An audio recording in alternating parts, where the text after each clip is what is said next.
I'm Nic Harcourt. This morning Becomes Eclectic, and Dido is back in our studios today. Well, actually, not our studios. We're in the salubrious surroundings of the Village recording studios. It's good to see you. Thank you very much. Nice to be here. It's been, I think, 4 years plus since you were on our program. Yeah, I mean, maybe longer.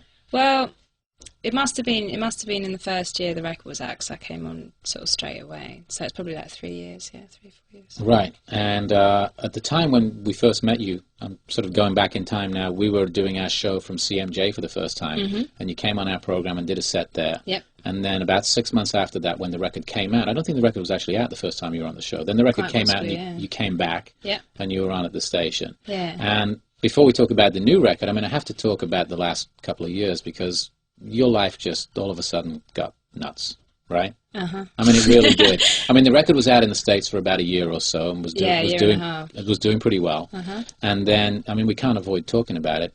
No. Eminem sampled. Changed everything. And Stan just changed everything. Yeah, no, it really did, and suddenly everything went, well, good nuts, do you know what I mean? Nutty, but sure. Good. And because basically Stan came out before the record came out anywhere else in the world, and because my album hadn't been released yet anywhere else. So it had only been released in the States. It had only been released in America, right? yeah. I was in a very sort of silly record company situation. So Stan comes out, and then my record comes out sort of closely followed by that, so of course it just went crazy at that point. Well, we're talking about No Angel, obviously, being the first record. Were you surprised at how big an impact a sample could have on your life? I still can't believe it, you know, and everyone sort of always, you know, talks about it, and I just think I still am so amazed to this day that all those people went to investigate my record because of 6 lines of it.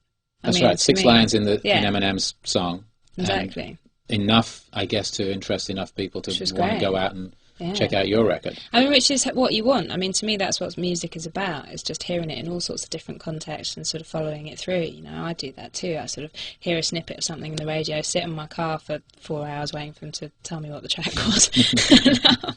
You know, but it's like, to me, that's what's fun about music.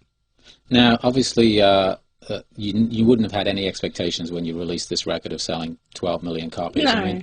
I mean, you were probably hoping for what? I mean, how well I don't know. I was just hoping it would get do? out. I mean, actually, when I made it, I didn't even know it would be released. So we're like, you know, when we put it out, I don't know. I suppose I wanted to make a second record. You know, I wanted to sell enough that the record company let me make a second record. That's sort of all I could really think about. But I was only ever going to gauge it on terms of, you know, Faithless was my only other frame of reference, and, you know, from working with them, and they felt very, very successful to me. Do you know what I mean? So that seemed like, you know, the ultimate success. And Faithless being your brother's band that you'd worked with before No Angel, and you've worked with them since as well. You had a track on the last record as well, right? Yeah, all the records, and hopefully the next one too. Right. So okay, so all of a sudden Eminem samples the record, things explode, and you ended up being on a fairly relentless touring schedule as well, didn't you? And working and traveling around the world. How was that? Actually, great. I mean, because luckily, by the time everything sort of exploded, I'd already been on the road for 1.5 years. So it was great having a real rapport with the band. We were really enjoying playing with each other, you know. So it was like, that part of it was great. So it wasn't like we were freaked out by suddenly having to do tons of shows. Well, I'm guessing you were, to a certain extent, you were ready. Maybe not ready for the extent of the fame, but ready to go out and, you know, deal with this, because you'd already, as you said, been touring for 1.5 years. Exactly. So really, actually, it felt, for us, it actually felt like quite a natural progression. The venues just sort of slowly got bigger. Right. I think to the outside world, it seemed a little bit more extreme than it was for us, because we'd just been sort of going the whole time. But we ended up touring for 3 years, which was fantastic. A long time. Yeah, sort of around the whole world. And did you enjoy that? I mean, obviously, you travelled before, but not to that extent. No, I mean, we stopped when I wasn't enjoying it as much anymore. I knew my cut-off points and I knew my limits, and we stopped in just the right time, because I was still really enjoying it, but I could tell in a few months I'd be like, I can't do this. You know, you can't be on the road for that long. Right, it's a long time. Yeah. Living out of a suitcase, obviously, and forgetting where you are some days. I mean, did that happen to you? Constantly. My worst thing was never remembering what hotel room I was in, so I'd come back after the gig. There were so many numbers to remember. Sure. So I'd sort of go to the room from the night before, and I'd be sort of trying to let myself into someone's room at sort of 4 in the that could lead to all sorts of interesting complications. Yeah. So that's when you know you need to go home. So you went home and you took some time off, I'm guessing, right? Actually, no, I didn't. I was a bit dumb. I thought that I sort of said, you know what, I'm going to make the record, because I had to stay at home because I wanted to travel a little bit, but I ended up having to stay at home because my dad was sick. So I thought, you know, while I'm here and I have to be here every day, we'll make the record. Brilliant, let's start the record. I got all these ideas. So, and I wanted to get my ideas down. And then we got so involved in making the record and we were having so much fun doing it that then it sort of was finished. And I'd always thought, well, I'll take a bit of time off when it's nearly finished. Suddenly it was finished. Everyone knew it was finished. It hasn't actually happened yet? No. Wow. But I will. One day. I mean, you know what? I'm having so much fun. Why do you need to? I mean, why? In a way, I actually probably would be hopeless if I did stop for a few months, because I'd be like, why am I stopping? You know, I want to make a new record. I want to tour my new record. You know, it's like, actually, it makes no sense to stop right now. Well, if you feel like you want to do it, and obviously you've got something to say. I think I'm having the time of my life. Right. You know, so I mean, why would you want to just stop and sit there and be frustrated because you're not doing what you want to do? So was there any pressure that you put on yourself going into the studio for this record? I mean, we always hear about, you know, the sophomore record, the second record, especially after having success in such a big way on the first one. Is there any pressure that you put on yourself, or from the outside for that matter, when you decided to make the follow-up?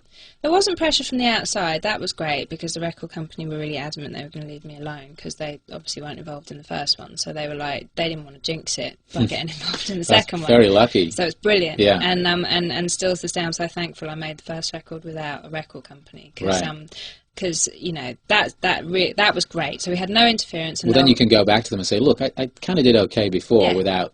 Well, I didn't even need to. I mean, they literally came up to me and were like, look, we just want you to have whatever you had before. You know, it was great, and just do whatever you want, and it's fine, and we'll just leave you alone if that's what you want, and da-da-da. And I was like, great, so I want this, this, and this, and if I invite you, you can come and hear stuff, but, you know, for fun.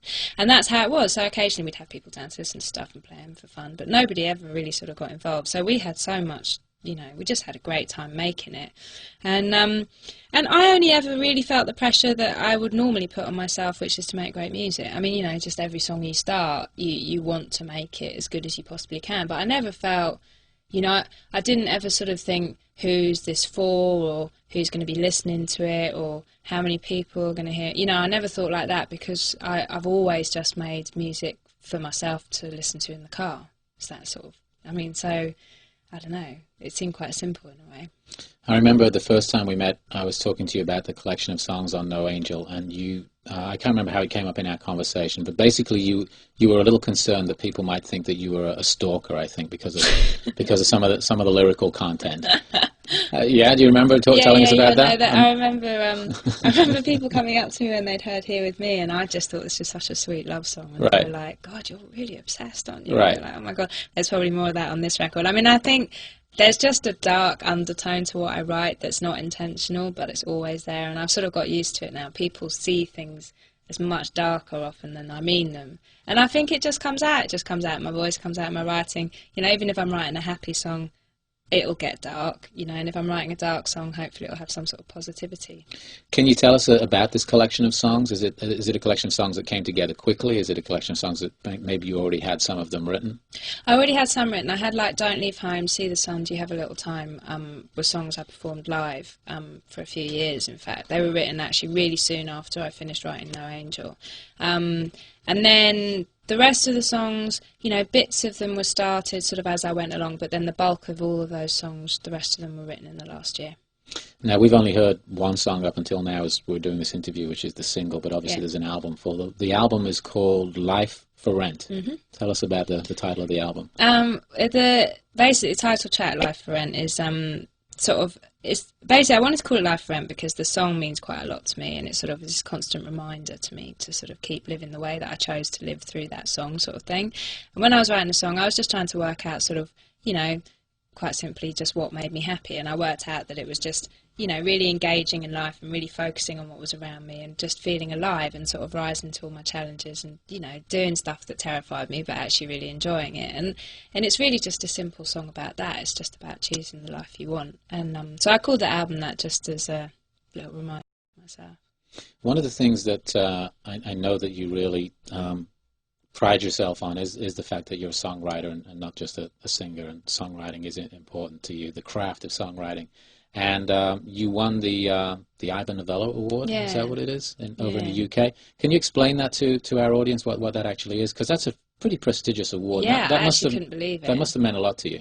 Yeah, I mean, I really couldn't believe it. It's a huge award because it was for Songwriter of the Year, and I just I just didn't realise that people had noticed. Do you know what I mean?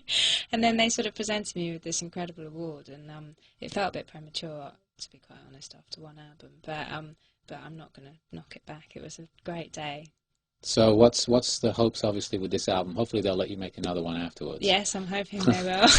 but as you head out there again on the treadmill, you seem pretty excited and ready for this. Yeah, I mean, it's been great. I've had a really nice week because I've sort of been meeting fans again. I haven't seen any fans for a year, and it's actually lovely when they're hearing the new stuff and you're getting these like immediate reactions from people, and it makes it really exciting. And all I really want is for people to enjoy it, if they hear it, and feel something maybe. I love to be, when I listen to music, I love to be transported. Sometimes I like it as a soundtrack to something I'm doing, or but I just, any of those things, if that happens with my music to anyone, then I'm cool.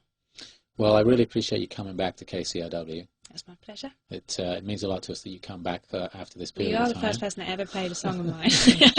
We have to remember that, Nick. Thank you so much. And we're going to hear another set of music, and it's a nice acoustic set you're doing for us today. So with, and Vinny. something special. Oh yeah, we should mention. Yeah, Vinny on guitar. And he's been with you right from the beginning. Yeah, right from the very word go. Right. So that's coming up, and I know there's a special song that we're going to hear at the end of this set. So it's Dido on Warner Becomes Eclectic. Thanks. Thank you.